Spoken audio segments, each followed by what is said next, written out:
کہ کسی غریب کا کام کروانے کے لیے اس کے ساتھ چل کے مظلوم کی مدد کے لیے جانا، یہ بھی رسول اللہ صلی اللہ علیہ وسلم کی سنت ہے۔ یہ بھی سنت ہے رسول اللہ صلی اللہ علیہ وسلم۔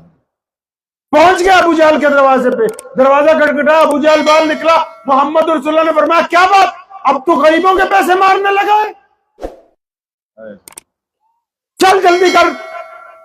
اب ابو جہل وہ جاسوس بھی پیچھے پیچھے ہے کہ جب لڑائی شروع ہوگی تو امیہ کو بتانا ہے، جا کے سب لوگ اکٹھے ہو کے آئیں گے۔ اب نبی علیہ السلام نے جب ابو جہل کو ڈانٹا ہے تو وہ بھیگی بلی کی طرح گیا، اندر سے ایک تھیلی لایا پیسوں کی، درہم و دینار کی، اس بندے کے ہاتھ میں پکڑا دی، فرمایا اب آئندہ کسی کے غریب کے پیسے نہ مارنا۔ اور نبی علیہ السلام وہاں سے جب واپس چلے تو اس غریب کو خود پوچھتے ہیں کہ بھائی اگر تمہارا کام ہو گیا تو اب ہمیں اجازت ہے؟ کسی نے خوب کہا ہے کہ خود ہی بھیگ دیں خود ہی کہیں منگتوں کا بھلا ہو، خود ہی بھیگ دیں اور خود ہی کہیں منگتے کا بھلا ہو۔ تو نبی علیہ السلام پوچھتے میں جاؤں؟ تو اس نے نبی علیہ السلام کے دامن مبارک پکڑ کے کہا کہ اے پیاری صورت والے، مجھے نام آپ کا نہیں پتا، فرمایا وہی محمد رسول اللہ، اللہ کا سچا نبی، مکہ کے لوگ جس کے دشمن ہیں۔ فرمایا ہاں یا رسول اللہ، لیکن میں نے دشمنوں سے ایک بات سنی تھی کہ محمد صلی اللہ علیہ وسلم کو مت ملنا، اگر کوئی ان کو مل لے تو وہ انہی کا ہو جاتا ہے۔ یا رسول اللہ اب تو میں آپ کو مل چکا ہوں، اب آپ مجھے اپنا بنا لیجیے۔ ماشاءاللہ، زندہ باد۔ اب نبی علیہ السلام اس بندے کو لے کے جب چلے گئے، ادھر جاسوس نے جا کے امیہ کو کہا کہ آج تمہارا چودھری بھیگی بلی بنا ہوا تھا، تم تو کہتے تھے مار دے گا، قتل کر دے گا، یہ کر دے گا، آج تو حالت تبدیل ہو گئی۔ تو جا کے سب نے پوچھا ابو جہل سے آج کیا کر دیا تم نے؟ تو کہنے لگا آج جب محمد آئے، جب انہوں نے صلی اللہ علیہ وسلم نے مجھے کہا کہ اس کے پیسے دو، تو ہوا میں ان کے سر پہ ایک اژدہا لہرا رہا تھا پھن پھیلائے ہوئے، اور میرا یقین تھا ابو جہل آج اگر تو نے رسول اللہ کی بات نہ مانی ہے تجھے نکل جائے گا۔ تو کہنے لگا میں نے تو اپنی جان بچائی ہے آج۔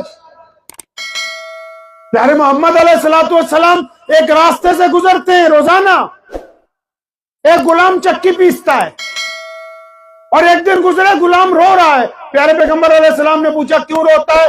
کہنے لگا جی مجھے بخار چڑھا ہوا ہے۔ پھر فرمایا چکی کیوں چلاتا ہے؟ کہ مالک کہتے ہیں کہ صبح تک آٹا نہیں پسا تو تیری کھال ادھیڑیں گے۔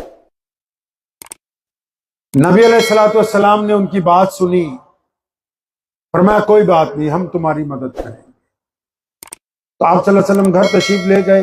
ادھر وہ غلام کیا سوچتا ہے بہت سارے لوگ گزرتے ہیں اور مجھے پوچھتے ہیں، لیکن آج تک مدد کے لیے تو کوئی نہیں آیا، انہوں نے بھی مجھ سے پوچھا ہے، ابھی سوچ ہی رہا ہے کہ پیارے محمد علیہ السلام واپس آ گئے، ایک ہاتھ میں تازہ کھجوریں، ایک ہاتھ میں دودھ کا پیالہ ہے۔ آپ صلی اللہ علیہ وسلم نے اس غلام کو کھجوریں کھلائی، دودھ پلایا، فرمایا اپنے بستر پہ لیٹ جا اور آرام کر لے۔ اس غلام نے کہا اے سونی صورت والے، مجھے تو آپ کا نام نہیں پتا، لیکن مجھے یہ تو بتاؤ اگر میں آرام کرنے لگا تو چکی کون چلائے گا، اور اگر چکی نہیں چلی تو میرا مالک صبح کو مارے گا۔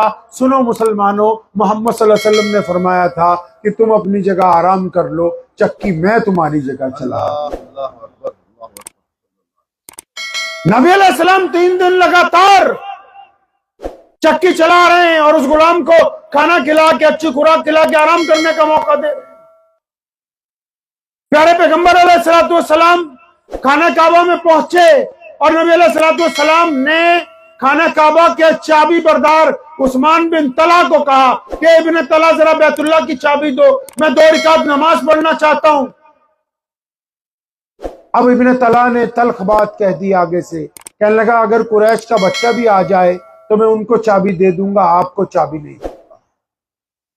تو نبی علیہ السلام نے یہ نہیں کہا کہ تم میرے پرانے جاننے والے ہو، میرے محلے دار ہو، یہ ہو وہ نہیں۔ سنو پیارے پیغمبر علیہ السلام کتنی غیرت والے تھے، اپنا سیدھا ہاتھ اٹھایا اور ابن طلحہ کے کندھے پہ تھپکی ماری، فرمانے لگے عثمان بن طلحہ یاد رکھنا ایک وقت آئے گا یہ چابی تم سے ہم لے لیں گے واپس، فرمایا لے لیں گے ایک دن چابی تم سے واپس۔ نبی علیہ السلام نے ایک دن اچانک رات کو اللہ کے حکم سے ارادہ کیا جب ہجرت کا، اور سیدنا ابو بکر صدیق کے دروازے پر پہنچے. فرمایا ابو بکر, اتنی میں اندر سے آواز آئی لبیک یا رسول اللہ. نبی علیہ السلام حیران ہوئے. فرمایا ابو بکر کیا آپ جاگ رہے تھے؟ فرمایا جی یا رسول اللہ, آپ نے 1 مہینہ پہلے کہا تھا کہ ابو بکر تیار رہنا, کسی بھی رات کو جانا ہوگا. اس دن سے ابو بکر کسی رات میں سویا ہی نہیں, دروازے سے ٹیک لگا کے کھڑا رہتا ہے کہ نہ جانے کب میرے پیارے رسول اللہ کی صدا بلند ہو جائے گی.